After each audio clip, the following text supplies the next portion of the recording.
ټیک ټاک یاره یو داسې په هاش شیز راوتی دی چې په 100% کې مونږ ووایو چې یاره 70% په هاش دی او دا 30 ښه دی. اوس به ډېر ملګري وایي چې دا 30% څنګه دی او 70% څنګه په هاش دی. دا ټولو ملګرو ته پته ده به د سټیټس سره دا یو ګوندیل شیخ چلي چې د نبي اسلام څومره ښایسته سنت مبارک پرېښي دي، د هغې باوجود دی چې کوم نخرې کوي نو دا خواجه سره کوي او ډمان وغیره چې کوم کوي دا هغه نخرې ده په ځان باندې کړلي د لږ مشهورتیا دپاره چې په ټیک ټاک کې به مې لږ ډېر وپېژني نو په ده باندې الټه لعنت وایي. د دې سره سره به نننۍ ویډیو په هغه بابا باندې مې عمر وایي 11 22 په ټیک ټاک کې ایډي ده کوم بابا چې په دې عمر کې لیونی شوی دی چې یاره د مرګ په خوله کې خلک وایي پروت دی نو مرګ خو په ځوان بوډا دی نشته. خو بهرحال زیاتره د دنیا په دغې باندې پایي چې یاره د مرګ په خوله کې دی ځکه ګیرې سپینه شوې ده ویښتې ټول سپین دي او د دې باوجود دی لګیا دی په داسې ویډیوګانو باندې لګیا وي چې ټول خلک پرې لعنت وایي. نو دغه شیخ ته به موږ صرف دا وایو چې خدای دې تباه او برباد کا بیا تباه شي چې یاره ته به سنتو پورې تا یو ملنډه وکړه پیشاړه دې وکړه. دا کلیپ ستاسو د دې شیخ ګوندیل دا وګورئ ګوندیل ورته په دغه باندې وایو چې یاره دا بد څاروی دی ځکه چې دا په دومره ښایسته ګیرې سره سره چې ته دا کوم نمونه ډانس کوې دا ستا سره خوند نه کوي.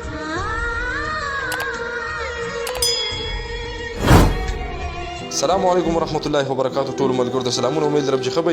ملګرو نننۍ ویډیو په هغه بابا باندې تاسو ټول به پیژنئ یاره کوم چې په ټیک ټاک کې لیونی شوی دی او ځان یې لیونی کړلی په دې عمر کې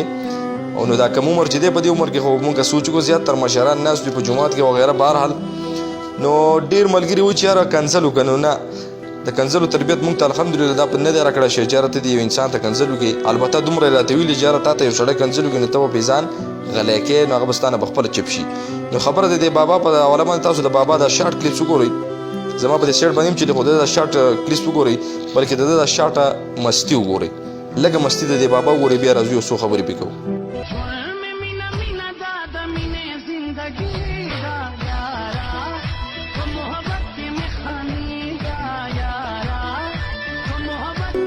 نو تاسو د دې بابا دا کومه مستی چې دا یې وکته نو اوس خدای خبر پته نشي چې یاره دی د ده دا ګیره چې کومه ده د ده دا ویښته چې دی دا هسې سپین شوي یا دی د خپل عمر مطابق داسې دی ځکه زیاتره که مونږ سوچ وکړو نو بعضې پکې داسې وي چې یاره په سر کې هم سپینې په ګیره کې هم سپینې خو د هغه زړه ځوان وي یعنې تا ته به په شکل باندې ډېر بوډا ښکاري خو د هغه زړه ځوان وي نو داسې هم دا بابا دی د ده دا زړه ځوان دی. نو ټولو ملګرو ته خواست دی چې یاره د خپل ژوند دی د خپله مرضي د دې بابا ته چې دی کنځل مه کوئ ځکه چې ده ته خدای په قهر شو دی او خدای چې چا ته په قهر شي نه لکه هغه یو متل خلک کوي میږي ته چې خدای په قهر شي وزیر وکړي که داسې څه متل دی نو د دې بابا مثال هم د هغه میږي دی ده ته خدای په قهر شو دی ځکه چې په دې عمر کې ته دا چلونه کوې نو دا ډېره زیاته بده خبره ده.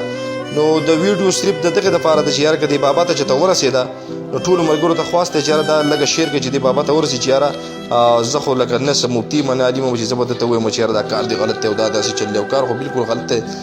نو ټیک ټاک داسې یو څیز دی چې یاره په 100% کې مونږ ووایو چې 30% ټیک دی او دا 70% غلط دی. نو ډېر ملګري اوس وایي چې دا خبره دې څنګه وکړله نو زه به دا ووایم چې په دې 30% کې داسې چې مزاحیه ویډیو پکې کله چې یو انسان بور شي او ته وګوري چې یاره زه دا ویډیو چې ته وګورم لږ به مې لږ خوشحاله چې خنداګانې وغیره دا پکې دي دا 70% پکې لږه ډېره فحاشي ده بلکې ټوله فحاشي ده 70%. نو په هغې کې دا بابا هم شامل دی په دې 70% کې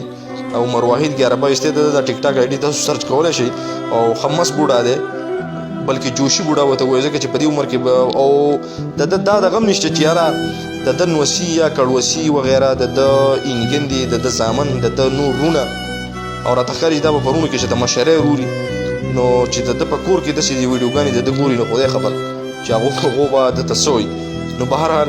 د ده دپاره به مونږ دعا کوو چې الله تعالی دې ته هدایت نصیب کړي د خپل عمل نه قلار شي او چې په جومات کې کښېني وغیره چې د صدقې او مونځ وغیره تبلیغ دا وکړي نو دا به د ده دپاره هم بهتر وي.